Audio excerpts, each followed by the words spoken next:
I was raised in a Christian home. My mother and dad were Christians. My dad never owned an automobile. We went everywhere we went in a wagon with mules. And about 3 miles to church from our house. And we went across the fields and the creeks. And anyway, I was raised up that way. And my daddy was always helping people. And I guess I got the idea of public service from him. So that's what my life consists of. Kind of saw it firsthand. Yes. And, my mother wanted me to be a preacher. She said, son, I've dedicated you to the Lord. I remember going to a big prayer meeting one time, and they had a lot of pastors there. Not a lot, but several.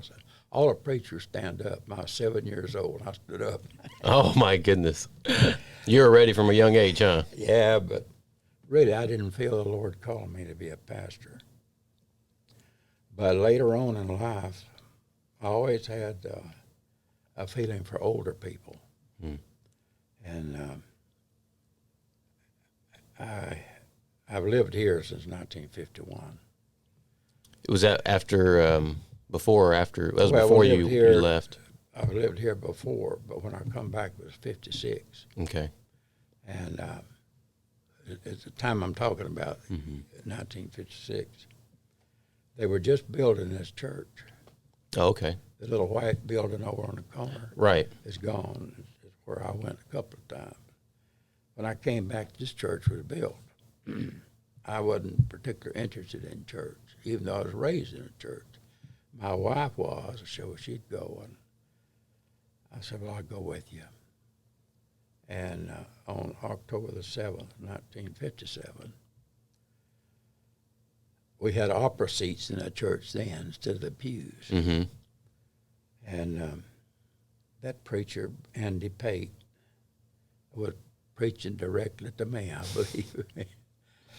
And I felt the call of God in my life at that time. And I went down and greeted him and told him I wanted the Lord to save me, you know. And I looked around, my wife was behind me. She had made a profession of faith. Her grandfather was a Baptist preacher in Alabama, but she'd never been baptized. So we were both baptized the same night. Wow. Here in his church. Wow. And then later on we adopted our children. And I got an opportunity to come to Sweeney. I was already lived here, to be city manager. And I became city manager in '66 and retired in the '90s. Wow. Stayed here during that time. So you really got to set your roots down here then. Yes, when you came back. I had chances to move to other cities, but I decided that this is a place to put roots down. So how did this church, when you came back here and you and your wife were baptized here, and I've heard of Andy Pate before here from this church, different members, did he play a pretty integral role in helping you along when you got back from the war and getting involved in a call to ministering? And Yes, he helped me. My dad, like I said, had been sick for years. He had a big growth on his side. And when I became a Christian, I asked the Lord to heal my daddy. I said, if you will heal my dad, I'll serve you all my life. And, of course, my dad was getting sicker and sicker. And I talked to Brother Pate about that. He said, Kenneth, you're trying to bargain with the Lord. I said, you can't do that. So I put that out of my mind. But my daddy then, they later had surgery, and they lived another 8 years. So then I've always wanted to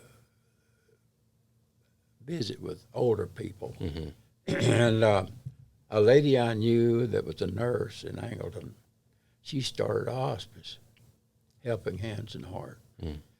And she said, would you be our chaplain? So I went to chaplain school through Methodist Hospital in Houston. And I became their chaplain in 1997 and stayed till 2017. We closed it down. Right. And during that 20 years with them, I visited patients all over. I think a little over 200, and did about 60 funerals for them. And then we closed it down, and the head chaplain at the hospital, Lake Jackson, asked me to come in as an associate chaplain there. So I started there, and I just ended it about 2 or 3 months ago. I was there 4.5 years, visiting people in the hospital. And Right, and that's a special kind of ministry. Yes. And a lot it's of people, different from hospice. yes, and even just ministry in general. People see the church and they connect it with, Yeah. Sermons and music and Bible studies or prayer and even weddings or funerals. But the visitation part, there's something special about coming to somebody in their need. Nobody wants to be seen lied up in a bed, not able to be who they are. But to come to people in that moment and to let them know that they're loved and cared for and prayed for, Yes. is really kind of an invaluable thing that we need to, I think, as people, not forget, because it's so easy to get caught up in our own life, and Yes. we go to work, we got families, we got responsibilities, and someone's sick or down, or I just had a procedure or whatever it may be, or maybe it's somebody in their last days, maybe on hospice, and but just for somebody to take a moment out of their day, an hour or 30 minutes out of their schedule to go by and see somebody, man, I've had some powerful experiences doing that and just saying, God, if this is how you want to use me, use me. Yes. I feel like that's one of the things when they go to schools and they ask kids, well, what do you want to be when you grow up? That's probably not one of the things on there, But I feel like God uses certain people like you and many other pastors and ministers across the world in that moment, and maybe just speak a little bit to some special things that you've witnessed or seen in those rooms visiting with those patients. Well, I mentioned the other night, Gerald was talking about his wife, Jan, and she was a hospice nurse. And one night I got a call. I always went out when they were dying. I visited people at least once a week. Sometimes they'd live 3 or 4 months. And sometimes a couple of days, you never know. And I remember very well her commitment to the elderly people. She called me from Wild Peach, and I was asleep, and she said, Kenneth, this patient out here that I just seen the day before is dying. And I got up and got dressed and went out there. And she was lying down on a bed with this lady, elderly lady, holding her close, And we had prayer, and that lady died while I was there. And to me, that was one of the most touching times when a nurse was doing that to this old lady, elder lady.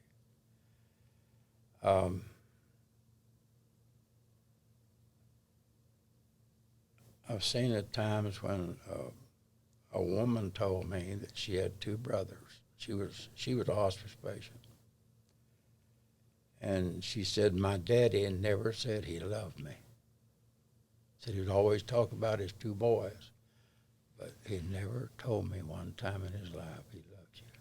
That when I had an opportunity to say, well, God loves you, and I love you in the Lord,